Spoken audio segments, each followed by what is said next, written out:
SSC ও সমমান পরীক্ষার ফল প্রকাশের পর রাজধানীর শিক্ষা প্রতিষ্ঠানগুলোতে চলছে আনন্দ উচ্ছ্বাস। কাঙ্ক্ষিত রেজাল্ট পেয়ে খুশি কৃতকার্য শিক্ষার্থী ও তাদের অভিভাবকরা।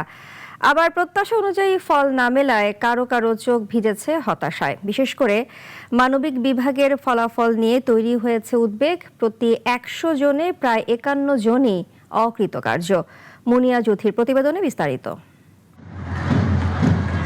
২০২৬ শিক্ষাবর্ষের এসএসসির ফল প্রকাশের পর থেকেই স্কুলগুলোতে যেন উৎসবের আমেজ।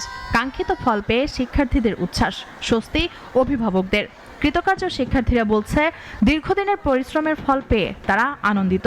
সামনের উচ্চশিক্ষার পথেও ভালো করবার প্রত্যাশা তাদের। আল্লাহর রহমতে এই রেজাল্টে আমি অনেক খুশি, যেটা প্রত্যাশা করেছিলাম সেটাই পেয়েছি। গোল্ডেন এ প্লাস পেয়েছি, এটা হচ্ছে আল্লাহর অশেষ নিয়ামত। আমি কি ফিজিক্সে 100তে 100 পেয়েছি। আমি বড় হয়ে ডক্টর হতে চাই, আমার দাদির এটা ইচ্ছা ছিল অনেক। সো আমি হোপ করি যে ওটা আমি পূরণ করতে পারবো ফিউচারে। ফল প্রকাশের প্রক্রিয়া ও সার্বিক ব্যবস্থাপনায় সন্তোষ প্রকাশ করে শিক্ষামন্ত্রীকেও ধন্যবাদ জানিয়েছে শিক্ষার্থীরা। তাদের প্রত্যাশা, আগামী দিনেও শিক্ষার্থী বান্ধব পরিবেশ ও শিক্ষার মানোন্নয়নে কার্যকর উদ্যোগ অব্যাহত থাকবে। তো শিক্ষামন্ত্রীকে তিনিও অনেক আমাদের সাপোর্ট দিয়েছে এবং আমরা যাতে দেখাদেখি করে কেউ যাতে অন্যের ফলাফল যাতে না নিয়ে যেতে পারে সেদিকেও খেয়াল রেখেছে। শিক্ষামন্ত্রীকে অনেক ধন্যবাদ জানাই। যদি শিক্ষামন্ত্রীর বিষয়ে আসে, উনি যেভাবে আমাদেরকে গাইড করেছে যে নকল হবে না, এই জন্য আমরা অনেকেই সচেতন হয়েছে। রেজাল্ট গোল্ডেন এসেছে আলহামদুলিল্লাহ, এবং ক্রেডিট ফুললি আমার আব্বু আম্মুর। পরীক্ষা দিয়েছি এবং আমার রেজাল্ট জিপিএ 5 এসেছে এবং আমি বড় হয়ে একজন ডাক্তার হতে চাই।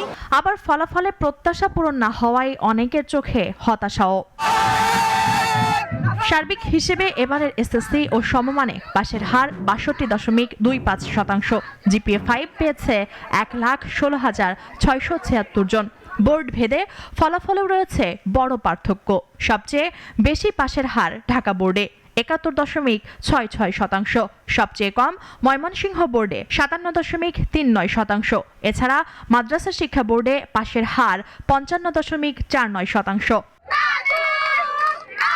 এবছরের ফলে সবচেয়ে উদ্বেগের জায়গা মানবিক বিভাগে। এই বিভাগের প্রতি ১০০ জন পরীক্ষার্থীর প্রায় ৫১ জনই অকৃতকার্য। সংশ্লিষ্টদের মতে গণিত ও ইংরেজিতে দুর্বলতাই মূল কারণ।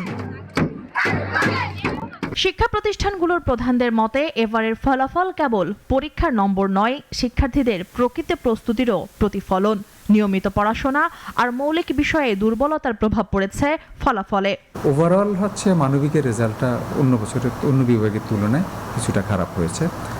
আর মূলত ইংরেজি এবং গণিতের জন্যই আসলে রেজাল্ট খারাপ হওয়ার একটা মূল কারণ অন্যান্য বিভাগে।